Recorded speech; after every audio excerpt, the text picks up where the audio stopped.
The soft glow of the chandeliers caught the rim of a water glass as I placed it silently on the linen tablecloth. The air in the private dining room at Vesper, the city's most impossible-to-book tasting menu destination, hummed with low, important conversations. I was adjusting the placement of a butter knife when my father's voice, a familiar instrument of condescension, cut through the murmur like a cleaver. "Celeste, look! Tell me I'm not seeing what I'm seeing." My blood, which had been moving at the brisk, efficient pace of a double shift, seemed to halt mid-course. I didn't need to turn to know every eye at the table of 6 was now on my back, on the simple black apron tied at my waist. My mother's responding gasp was a masterpiece of performative distress. "Oh, Vincent, no, she wouldn't!" My name is Maya. At 24, with an MBA from Wharton gleaming on a resume I'd chosen not to use in the conventional way, I was living my parents' worst nightmare, gainful, honest employment they deemed beneath our station. That night at Vesper wasn't an accident. It was the inevitable collision of two radically different definitions of success.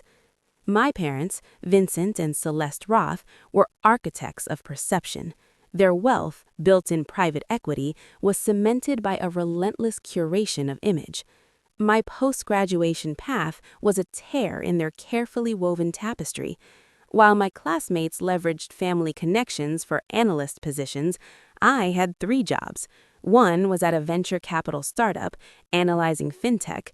One was consulting for small businesses pro bono, and one, the one that truly defined me in their eyes, was here, at Vesper, as a server. To them, the first 2 were eccentric hobbies. The last was a personal affront. I had specifically traded shifts to avoid their party, a dinner for a Japanese investment consortium they'd been courting for a year. But Lucia, our sommelier, had sprained her wrist. I was the only one certified on the evening's paired flights. There was no choice. I was mid-pour of a rare aged sake when my father stood. The chair screeched. "Manager, now please." His tone was calm, cold, and carried absolute authority. The floor manager, Marco, who had spent weeks coaching me on the subtleties of service timing, hurried over. "Is there an issue, Mr. Roth?" "There is," my father said, not looking at Marco, but staring directly at me, his gaze stripping me of my professional dignity. "This woman is impersonating your staff. She is our daughter, and this is a deeply inappropriate attempt at, I don't know what, performance art, humiliation. You will remove her immediately." The color drained from Marco's face. He knew me. He'd approved my hire. He'd seen my work ethic. But he also knew the power of a Roth reservation. "Sir, with all respect, Maya is one of our most dedicated—" "Are you calling me a liar in front of my clients?" My father's voice dropped, a dangerous register I knew well. It was the tone that brooked no dissent. He turned to the bemused Japanese executives. "My deepest apologies. Our daughter has complicated feelings about our support. This is her way of acting out." The word fraud wasn't spoken then. It didn't need to be.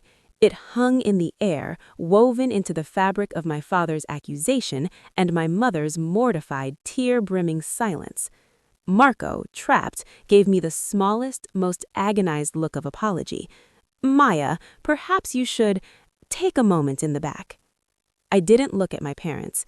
I placed the sake decanter carefully on the sideboard and walked, back straight, through the swinging doors into the harsh fluorescence of the kitchen.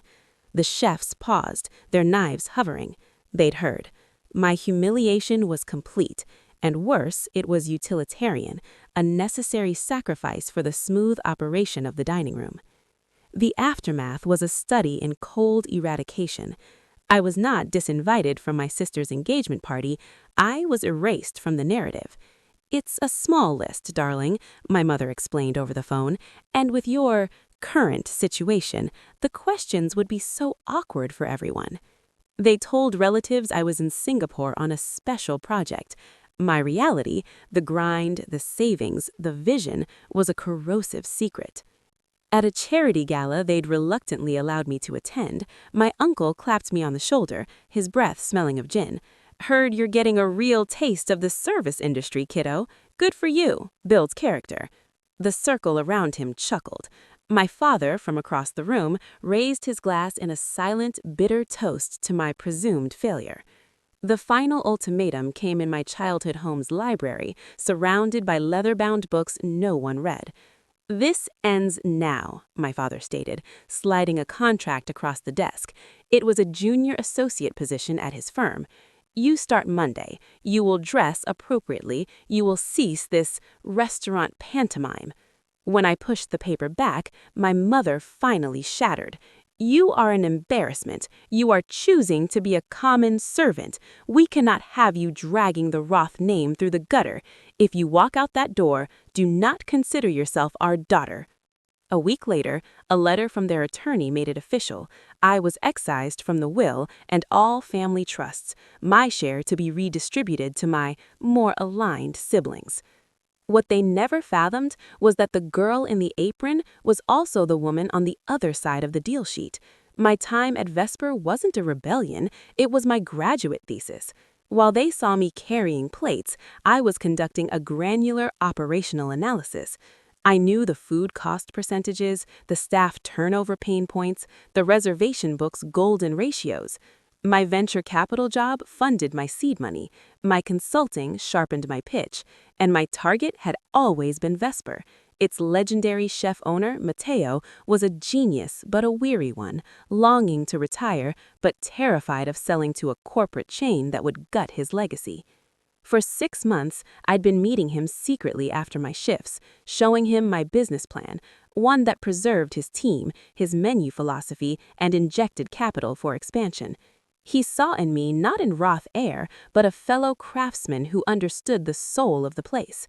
We shook hands the day after my disinheritance letter arrived. My parents' 30th anniversary was, predictably, at Vesper. The irony was so perfect it felt scripted. I watched from the discreet monitor in Matteo's old office as they were seated at the chef's counter, the most coveted spot in the house. I let them settle in, let them order the tasting menu with the premium wine pairing. I entered the dining room as the amuse-bouche was served. I wore not an apron, but a sleek, custom-tailored suit by a designer whose wait list was longer than Vesper's reservation list. The change in my posture, my aura, was so profound that my parents didn't recognize me at first. I was a familiar ghost in an unrecognizable form. "Maya?" my mother whispered, her smile brittle. "What a surprise! Are you meeting someone?" The hope that I was merely a guest, not staff, was the last vestige of her denial. "I am," I said, my voice calm and resonant in the hushed room. "I'm meeting the new owners of Vesper. They asked me to check on your table, personally." My father chuckled, a dry, dismissive sound. "Let me guess, you've been promoted to hostess. Charming." "Not quite." I placed 2 thick, cream-colored cards on the counter between the sparkling wine glasses. They read, "Maya Roth, proprietor and CEO, Vesper Hospitality Group." The sale was finalized last week. Matteo was very particular about his successor. He wanted someone who knew the restaurant inside and out. The silence was profound. My father's face performed a slow-motion collapse from smugness to stunned incomprehension. My mother's hand flew to her pearls, her eyes wide with a dawning, horrific understanding. The Japanese executives watched, their expressions shifting from polite curiosity to keen, reassessing interest. "This is a lie," my father stammered, uncharacteristically lost for words. "You couldn't afford the silverware here." "Every common tip," I said quietly, holding his gaze. "Every hour on my feet while you told people I was abroad. Every time you called me an embarrassment for doing real work. That was the down payment. You didn't fund this, Father. Your disdain did." I didn't have them thrown out. I didn't make a scene. I simply turned to the poised server who had taken my place and was now standing attentively nearby. "Eliza, please ensure Mr. and Mrs. Roth their experience tonight is flawless. The Roth family's satisfaction, I paused to meet my mother's shattered eyes, is our absolute highest priority. I turned and walked back toward the kitchen, not as a dismissed employee, but as the owner. The sound that followed me wasn't their voices, but the dense, suffocating silence of a worldview irrevocably cracked. They had sought to expose a fraud that night a year ago. Instead, they had exposed the fraudulency of their own values. My victory wasn't in the deed to the building, but in the quiet, unassailable truth that now sat at their table, an uninvited but undeniable seventh guest.